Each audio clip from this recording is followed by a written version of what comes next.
Hello, everyone. First off, let me thank everyone for joining us today. I am Sean Wolf, LuckyVitamin Senior Merchandising Manager.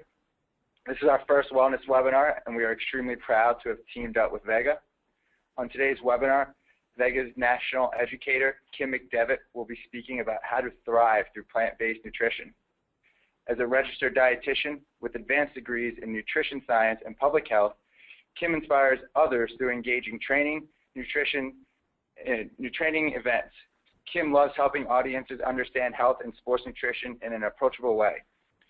An expert in sports nutrition, Kim believes that small, realistic, and attainable steps personally choose for health or performance that can result in a bigger positive change over time. I would like to mention that this webinar is being recorded, and we will email you a copy at the end. If you have any questions during today's webinar, please enter your questions into the questions box. At the end of the webinar, we will try to answer as many as possible. The promotion code will be given at the end of the presentation and will be available for 72 hours following. At this time, I would like to turn the presentation over to Kim. Thank you.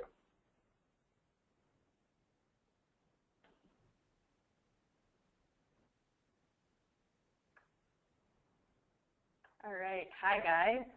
I'm going to just pull up my slides here for you. All right, so thanks Sean, and thank you guys all for joining the LuckyVitamin Wellness webinar this afternoon. I'm really excited to be here to talk about eating to thrive.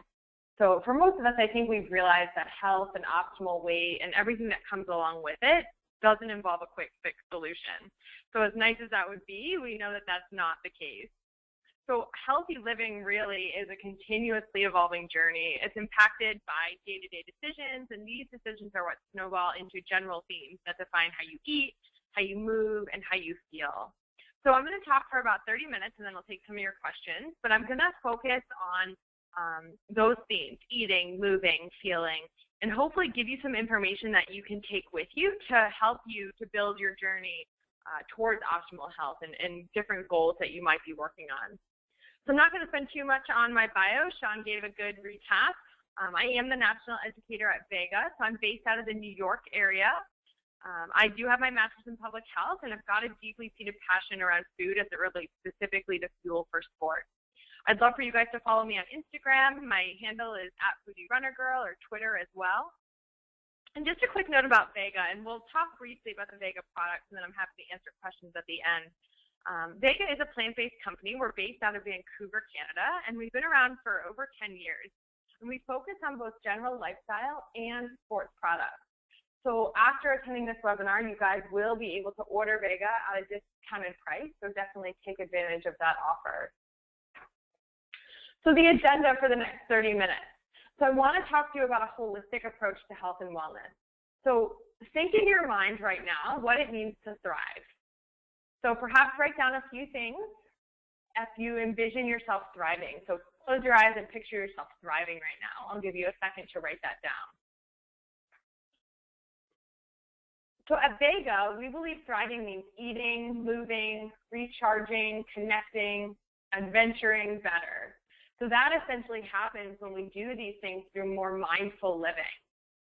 So while all 5 of those elements that I just mentioned, these are all interrelated and connected to thriving in life, I'm specifically going to focus on a nutrition journey through these channels.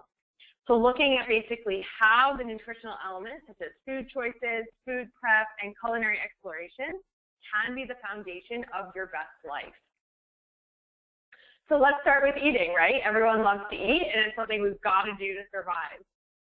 So if I were standing in front of you right now giving this presentation live, I'd ask you, what is nutrient density?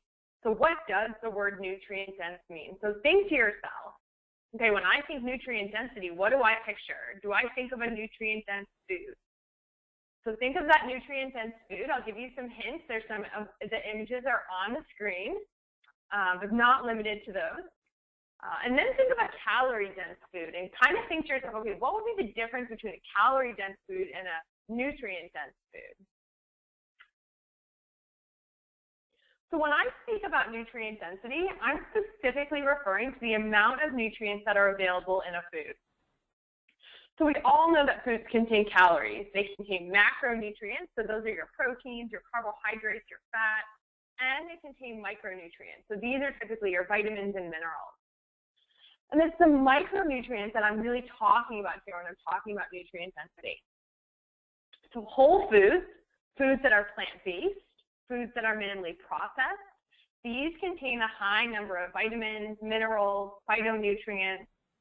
Therefore, these foods are not giving you just energy, so not just calories, but they're also giving you things like antioxidants to protect your cells. The vitamins and minerals are going to help regulate fluids, help regulate cell function. All components that are going to help do things like boost your immune system, improve your gut health. So really benefits beyond just energy. So nutrient density is really more important than calories. A nutrient-dense food might be an apple, whereas a calorie-dense food might be a piece of apple cake. So you get the idea. So a few additional notes on this slide I just want to touch on. So when I say clean here, so clean plant-based nutrition, I'm talking about foods that are free from things like growth hormones or antibiotics, artificial coloring, flavoring. And I also have listed here functional foods. So functional foods are just that, foods that serve a purpose beyond just calories. So for example, I would eat an easily digested carbohydrate such as a banana before I go work out because I know that that banana is going to give my body what it needs to function better during sport. So food should provide energy, not drain it. So this concept really speaks to that last point on the slide about digestibility. There are certain foods that can help provide more energy than just what you're getting from the calories that you take in. So those micronutrients that I talked about, those vitamins and minerals, those all impact your energy. So micronutrients, and I've said this again before, these micronutrients that are rich in vitamins and minerals, these foods that are rich in micronutrients are foods in their whole form. So foods that are either lightly cooked or raw, more close to how they were grown rather than processed foods. So rather than foods that are high in saturated fat, foods that are packaged, these foods ask your body for even more energy to digest and to break down. So oftentimes these foods can result in leaving you feeling sluggish and tired, which really is the opposite reason of why you might have reached for a food in the first place. So net gain energy. So how do you get that energy? So we believe, and the truth of the matter is that the less energy that you spend on digestion, the more you're going to retain and then be able to use. So there are foods and nutrients that assimilate more easily and better in the body than others. And the ease of assimilation of these nutrients is one of the key benefits of clean, plant-based, nutrient-dense, and minimally processed foods. So here are some tips on the screen here of how to choose foods that are more nutrient-dense. So you want to choose foods that are raw, fermented, soaked or sprouted, enzyme-rich, minimally processed, or whole. So foods that are raw or minimally processed, these foods can be higher in fiber, so think about your vegetables, your salad. These keep the nutrients completely intact. You don't run the risk of depleting the nutrients when you say cook them. Sprouted, oftentimes you'll see breads these days that are sprouted grains. I had sprouted corn tortillas last night for my dinner.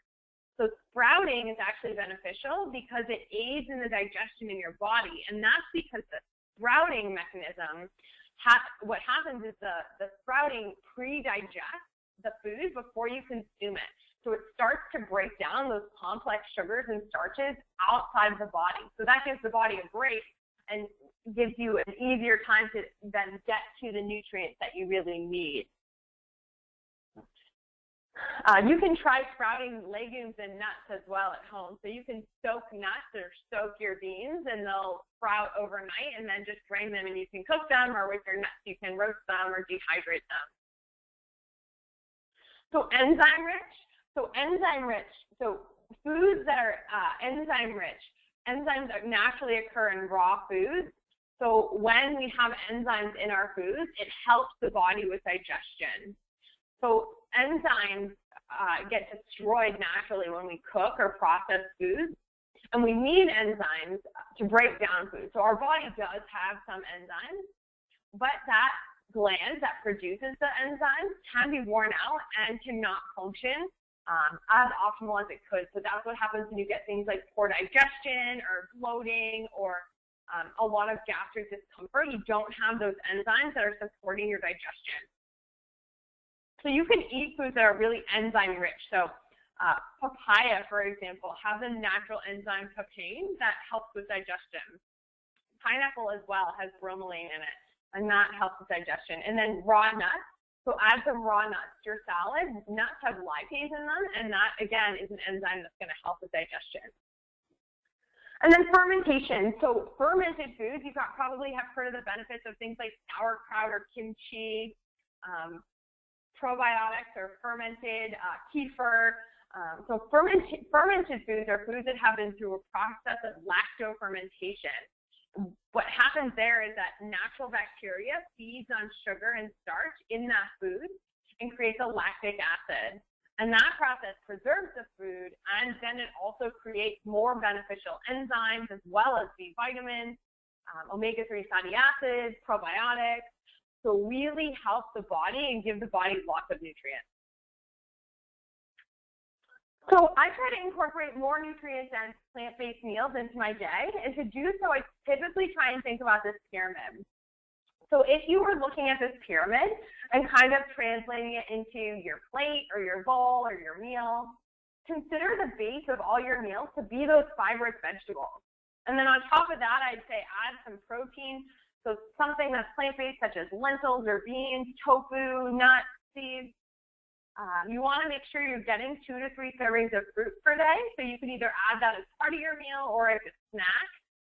And then fat. So fat should be part of every meal, but you want to choose wisely. So consider monounsaturated fats. These are fats that are going to be heart healthy rather than clogging your arteries. So consider nuts, raw nuts and seeds, coconut, avocado, olive oils, things of that nature.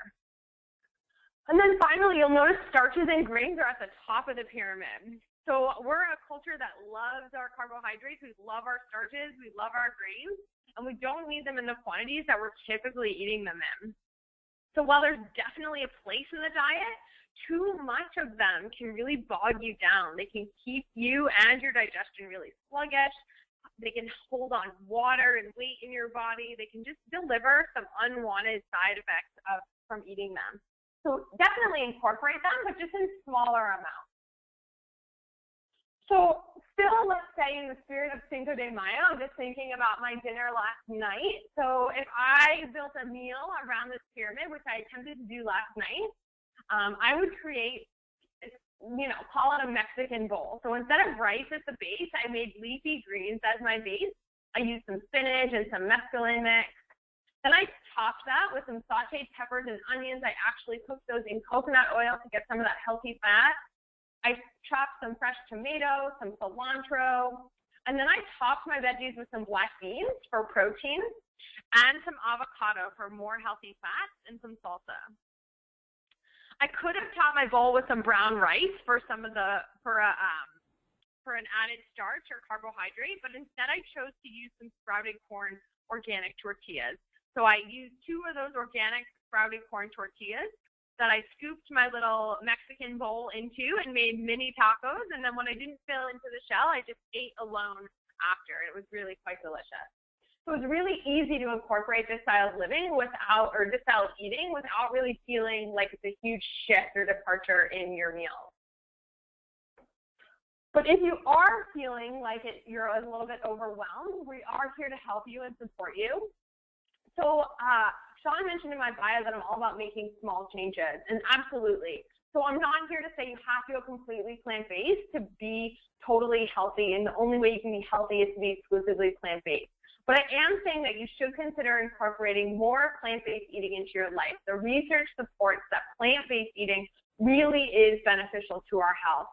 And this change does not have to be hard. So think about those meals that you're already eating now. Don't go and think about all these different things that you don't typically eat. Think about the everyday eating that you're doing and some tweaks that you could maybe make to make them more plant-based. So for example, perhaps you add a leafy green into your morning smoothie. or you swap out your usual yogurt in your smoothie for a scoop of plant-based protein powder. You could make a commitment to eat every lunch plant-based for a week, and then from there start building on that. So it can be small changes. So it can feel really scary and daunting at times if you are hoping to shift to more plant-based eating. So consider meal planning. I'm a huge advocate of meal planning. There's so many benefits to meal planning beyond just picking out recipes. They help you make smarter choices overall. It helps to avoid that splurge when you're starving. And it's not dieting. It's about eating smarter to help you achieve your goals in more sustainable ways. And another win is that it's going to help you save both time and money in the grocery store. When I started meal planning, I noticed a huge decrease in my efficiency through the grocery store and how much I was spending on my groceries. So what I typically tell my clients to do is to choose 3 meals and 2 snacks for their meal planning. You can start small. You can say, okay, I'm going to meal plan for 3 days this week and then wing it for the next 2 and see how it goes. And Vega can definitely help you get started with that. So we actually have some 5-day meal plans on our website that you can find.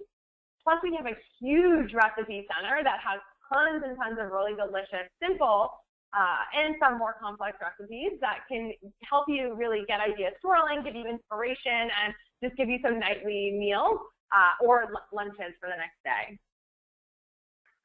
So that being said, let's be realistic. So while whole foods we know are best, sometimes convenience wins.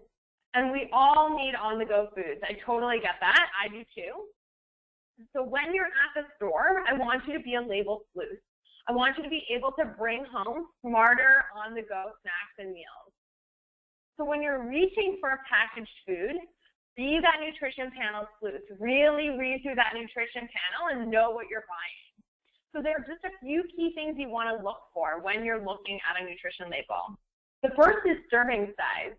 So this actually varies and it's not regulated. So that bag of pretzels you picked up that says 120 calories, is it for that one bag? Or is it for 3 servings in a bag that looks like you could eat it in 1 handful in your car? So consider that. So also consider calories of snacks. So consider your snacks to be anywhere between 150 or 100 to 250 calories, depending on the size and your activity level. Sugar is also, I want you to take note of. So how many grams of sugar is in that food? And where is that sugar coming from? So is it a natural source like fruit, in which case that would be a good sugar source? Coconut palm nectar or honey, those are also great sources. Or is it from a really processed and refined source like corn syrup? So that kind of leads you to scanning the ingredient list. So when you're looking at an ingredient list, consider all the names that you're seeing in there. Can you decipher any of the names, any real foods on that nutrition label? Where are those sugar sources? Is the food plant-based? Luckily for us, companies are starting to become much more aware of our demands for healthier food. They're making cleaner products with more whole food-based ingredients, but it's still really important that we read and we start to try and understand what's in them.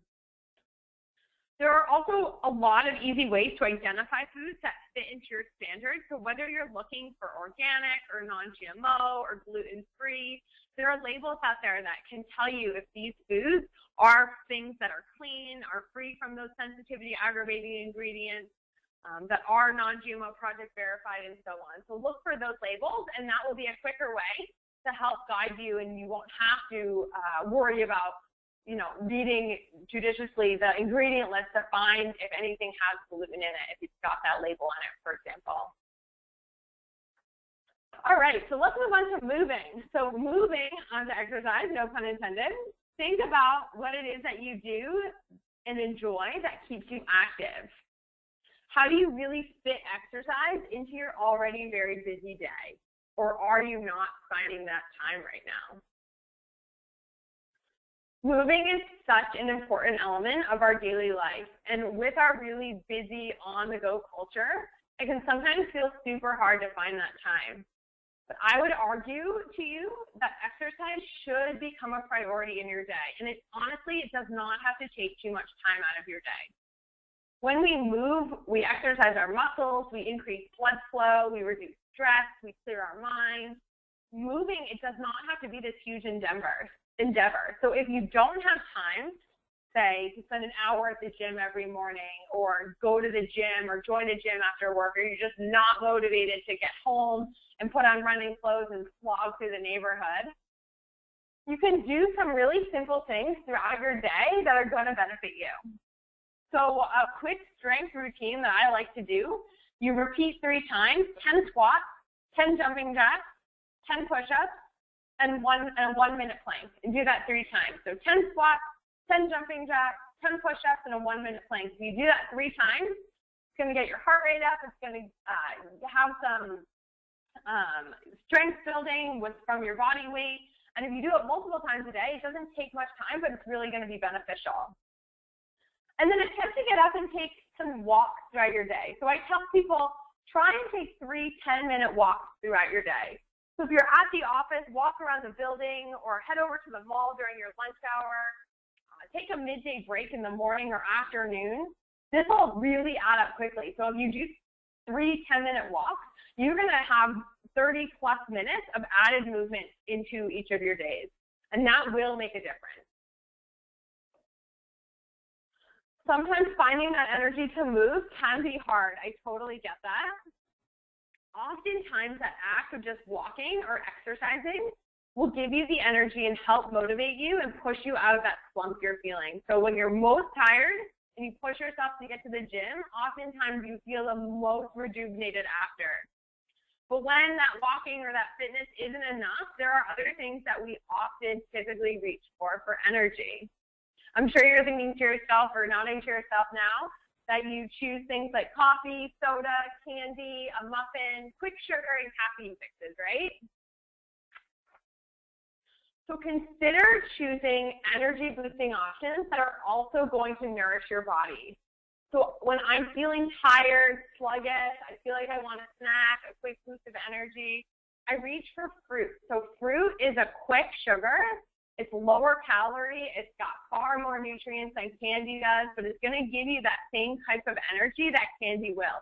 The body recognizes it as sugar, it absorbs it, and it gives you that boost of energy. So now in season, we've got delicious berries and melons and mangoes that you can cut up and keep in your fridge, easy to grab for a quick snack that's going to give you energy. And then try tea. So yerba mate or green tea. Recently, you've probably heard the buzz around matcha tea, which is a type of green tea. These are all really great options that I promote instead of coffee. So teas contain antioxidants that will help protect your body. They'll give you just as much energy as your coffee does, but actually with less caffeine. They also give you more mental clarity. So you won't get those jitters or that post-drink slump that so many coffees deliver us, but you will feel focused and stimulated and energized. So yerba mate or green teas are really nice options that you should try to incorporate.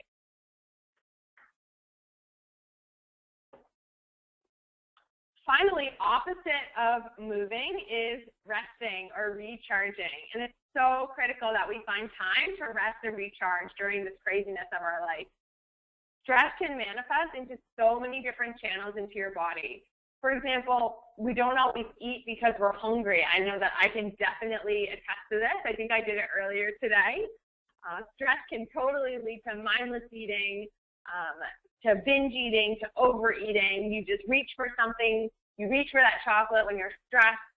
You don't even realize you're doing it until after it's gone. So think about the last time you ate in your car, the last time you ate lunch at your computer, ate dinner in front of your TV. Eating when you're preoccupied also is not beneficial to the body. So suddenly you're eating, and then you barely remember what your food tasted like. You're eating at an alarming pace. You maybe ate way more than you would have if you have been sitting at your table, and your food is all gone, and it hasn't been very long. So that is not great for the body for digestion purposes. It does not calm us down. We're not being mindful. So listening to our body is really important, especially through eating. Distracted eating prevents us from noticing and paying attention to our hunger cues. And I think hunger cues are one of the biggest things that we've started to drift away from in this fast-paced culture that we're living in. That notion of eating when you're hungry and stopping when you're full is so overlooked and it's so lost today. But it's really important to tune into, especially if you're looking to lose weight or to reach that optimal weight. You've got to train yourself to listen to hunger cues. Okay, it's 12 o'clock, but am I hungry, or do I just want to eat because I think I should because it's noon? Studies have really shown that if we listen to our body's signals about hunger, about fullness, about appetite, we start to know better about when to stop eating. So we're slowing down, we're eating less, but we're feeling more satisfied because we're more in tune with ourselves. So really try to take time to sit down and enjoy a meal. Spend at least 20 minutes with your food, and that sounds like a long time, but when you sit down at the table for dinner, look at the clock and then look at it when you're done with your plate and just see how long it took you. And I bet you that it's probably around or less than 20 minutes on a typical day. The other tip I have for you is not to sit down ravenously hungry. So try and keep up your snacks throughout the day. Try and eat smaller meals so that when you do sit down, you're not overeating. It's really hard to be mindful of when we're full, when we're so hungry that it feels like we can't get the food in fast enough. So there is a way to get yourself back in touch with your food and to slow down. We call it mindful eating. And this is an exercise that you can do with your family. You can try it at home. You can just do it once or twice. It will feel laborious, so you don't have to do it multiple times, but it really is nice to get in tune with your food. So what you're going to do is you're going to sit down and you're going to really labor over each bite of your food. And it's going to feel slow and it's going to feel difficult, but it will really help you to tune back into your eating, your plate, your food, and your bites thereafter. So you would pause before you were eating, take a deep breath, appreciate and think about your meal, think about your food, close your eyes. After you take a good look at your food, look at that texture, smell your food with your eyes closed. See if you can really smell the different odors that are coming off of your food, and then place it on your tongue and let it sit there. Just sort of move it around, feel the texture, and then chew slowly. And this is so hard to do. Try and chew for 25 to 30 times. It's really, really difficult. It'll probably disintegrate in your mouth, but give it a try. Chew for 20 to 30 times, and then swallow. So really just think about that food, being mindful of what you're eating. Some other tips to mindful eating is that you can really chew your smoothies or your soups. So keep them in your mouth for a little bit longer. It's going to start the digestion process. It'll start the digestive enzymes in your mouth. So you can put some, some grains or some vegetables, some whole vegetables into your soups, or some whole berries into your smoothie, some cacao nibs, and that'll help start that digestion process and give you a little bit more satiation. Shifting now to connecting. So eating is as much about nourishing the body as it is for the soul. So spending time with our family and friends around food is really what brings us together. There's no arguing that. Our culture definitely celebrates birthdays and holidays and friendships, usually around the table. So therefore, sometimes making this transition to eat cleaner can manifest as a burden or a hassle when you want to, say, go out with friends and family and celebrate. So really, first off, I want to tell you that you have to be really proud of your clean choices. Don't let them limit you. Know that you have a lot of choices out there while still following a clean diet. So an easy way to stay on track is to eat in, obviously. You're more in control. And you can totally do this with your friends and family. So cooking and eating together around the table brings people closer together. So you could host a potluck with your friends. People could bring everything. Everyone could bring a dish, and you could perhaps make 1 or 2 plant-based dishes that you know are part of your eating plan and that others would enjoy trying. And that way everyone's happy. Another goal is to sit down with your family for dinner at least 3 nights a week and get the whole family involved in choosing recipes and cooking. Teach each other that you don't have to sacrifice taste and flavor for healthy and clean eating, and that cooking doesn't have to be this big chore. It can be fun, and it also can be quick. It doesn't have to be this long process. That said, you definitely don't have to be housebound and only invite friends over to your house to stay on track. Clean eating does not have to be hard when you go out to eat. You just have to sort of get into that mindset. So one tip that I like to give people is to look at the menu before you go out. So you're going to have in your mind already, okay, here are 3 things that I know will fit into my eating, or I might ask to swap this out, but you've got already a game plan where you know and can anticipate the types of food that are going to be at that restaurant so that you can make more easy decisions once you're there and you don't have to stress about it. You can enjoy clean, plant-based meals at most restaurants. You don't have to go to an exclusively plant-based restaurant at all. I constantly tell my clients, don't be afraid to ask for changes and amendments to the menu. Most restaurants are totally happy to oblige. So you could omit things like cheese, which is usually overloaded on meals anyway, and you could try and swap it for something like avocado or just take it off altogether.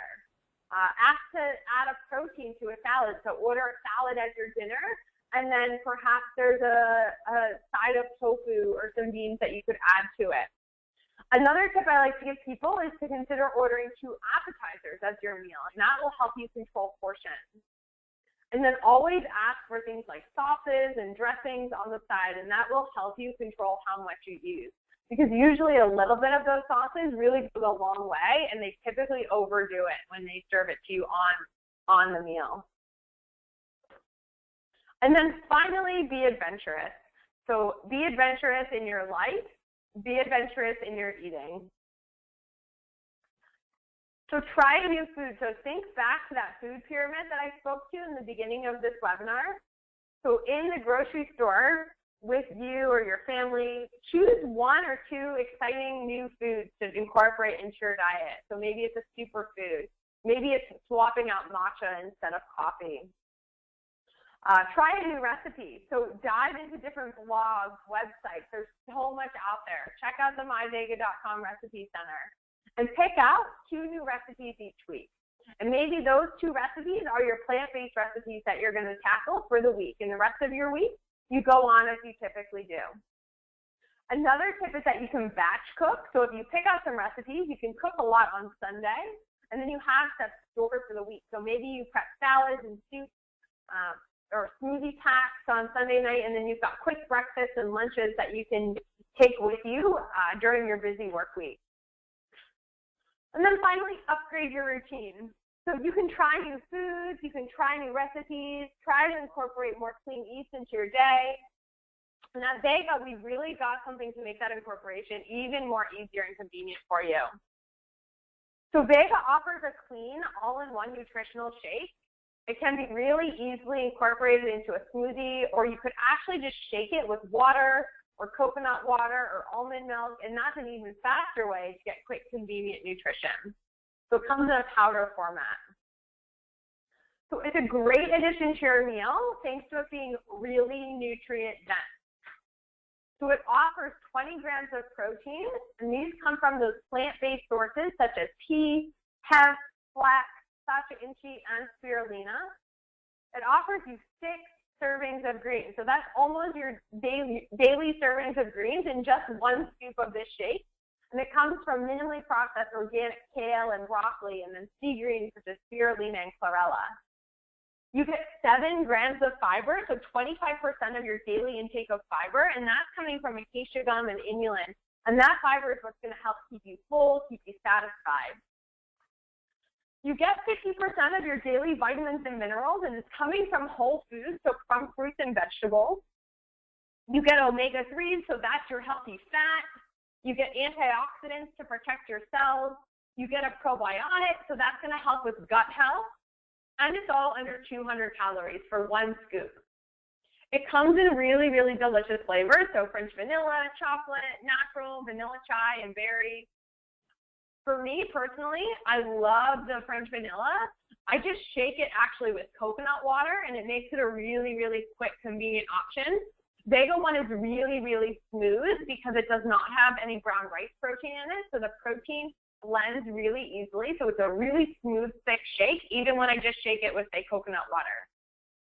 So I might use that as the first part of my breakfast, and then typically what I'll do is once I feel hungry, for me it's usually in like 1.5 to 2 hours after I have Vega 1, I'll pair it with a piece of fruit or some raw nuts, some sort of whole food, maybe I'll have a salad, some sort of whole food to follow it.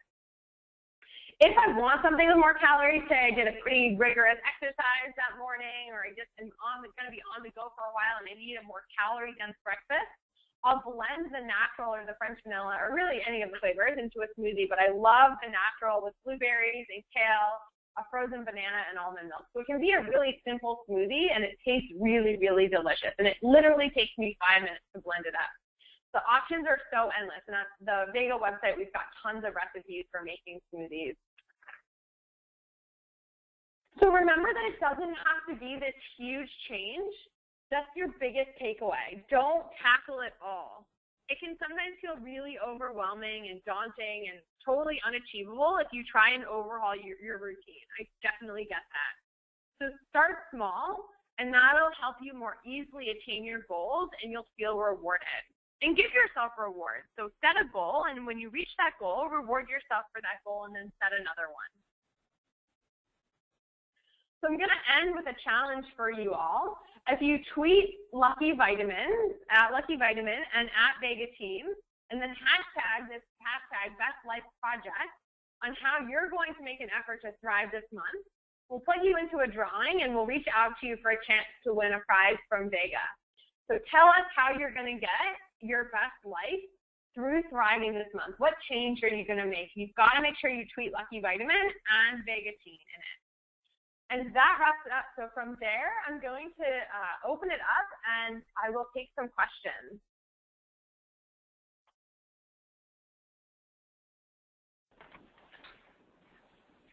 Thanks, Kim. We've had a few questions already asked that I will read. If you have any other questions, please type them into your question box located in the control panel. The first question is recommendations on how to thrive with no coffee. Absolutely. So I gave some of those recommendations earlier in the deck. So if you're not using coffee, you could switch to tea. Teas are much lower in caffeine, so something like 50 milligrams versus 150 ounce for ounce, so much less caffeine in there. And then if you were trying to go caffeine-free, you could just cut all caffeine out of your day and try and continue to drink lots and lots of water, and then supplement with those whole foods that are going to give you energy. So things that I said, like fruits and fruit smoothies. Great, thank you. The next question is, would you recommend adding glutamine and omega oils when making a shake with Vega's all-in-one protein? That's a great question. So glutamine is really great for digestion purposes, and typically we deplete glutamine. It's an amino acid. It's not essential, meaning you don't need it from your diet, but we typically do deplete it when we're doing vigorous exercise. So if you are using Vega 1 on a day-to-day basis, I would not recommend adding more glutamine into it. You likely don't need it. That said, if you do a pretty intense exercise routine, so if you're strength training or you're doing a lot of running, say 40 miles a week, 30 miles a week, or intense CrossFit, I would recommend trying the Vega Sport protein actually, and that's got a therapeutic dose of glutamine. So we add 5,000 milligrams of glutamine into the Vega Sport protein. So in the Vega 1, you'll naturally get some glutamine, but not as high as you would in the Vega Sport. And then the other one, I think you said, was oil? Omega oil?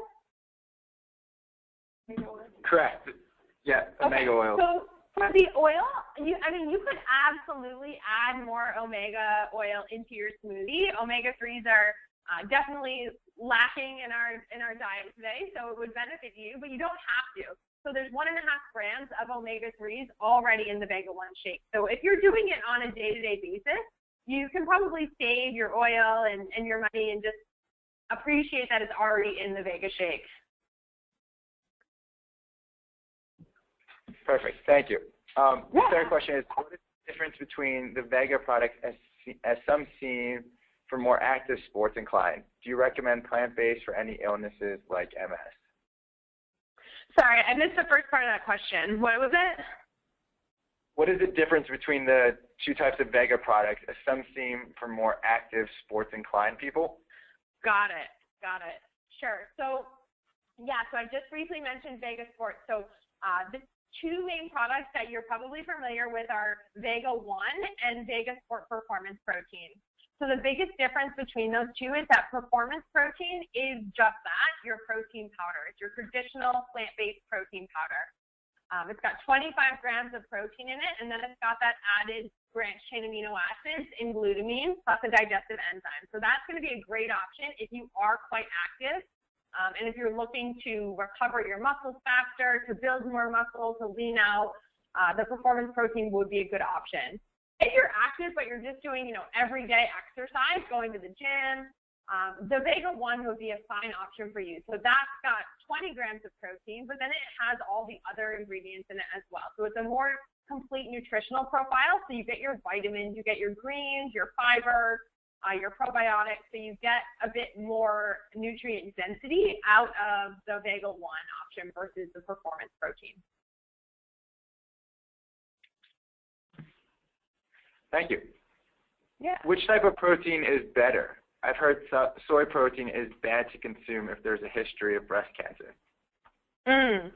So there's all sorts of studies out there on the benefits of proteins on the market. I recommend a plant protein without soy, so a multi-source protein blend without soy, just based on digestibility, based on some different research we've seen on soy. I prefer one without soy. But definitely up to the individual to decide. Great. Please keep the questions coming. If you have any, the question box is located in your control panel. We have a few more left. The next question is Vega 1 safe for kids? Oh, this is a great question. So absolutely, Vega 1 would be perfectly fine to give your kids, depending on how old they are. I like to tell moms, if you're thinking your child is, let's say 13 and under, so maybe not quite a teenager yet, not quite as active, a half a scoop of Vega 1 is usually fine for them, just because of the levels of fiber that's in Vega 1 and the amount of protein. It's sometimes too much for a child, so especially if they're little. So if they're real little, it would be way too much fiber for their stomach. As they develop and grow up, it's fine. But you could just do half of a scoop for them. If you're blending up a whole smoothie for the family, you can absolutely give your child a little bit of that smoothie. Another option, especially if you do have young kids and you're looking to sneak in a little bit more nutrient-dense ingredients, is a product called Protein Smoothie. Or protein and greens, and both of those products would be great for kids. So it doesn't have that added fiber or fat in it. It's just protein and greens, a really nice option. So again, that's Protein Smoothie. Awesome. Can you talk about balancing meals, meal planning? How do you make sure you're getting the correct macros and micros each day? Yeah, absolutely. So it's definitely dependent on your body, on your activity level. I wish I could tell you guys, okay, this is exactly how many carbs and proteins and fat you need. As a general rule of thumb, I usually recommend around 50 to 60% carbohydrates and then 20% protein and then 15 to 20% fat. So you might, if you're looking to lean out, if you're looking to lose a little bit of weight, increase that protein to definitely around 25%. You could even go up to 30% protein and then slightly decrease your carbohydrates. If you are really active, especially if you're an endurance athlete, so if you're a runner or you're a cyclist, I'd want you to make sure your carbohydrates were actually at around 60%. So there's a common misconception that carbohydrates make us fat, and that's really not the case. It's really just calories.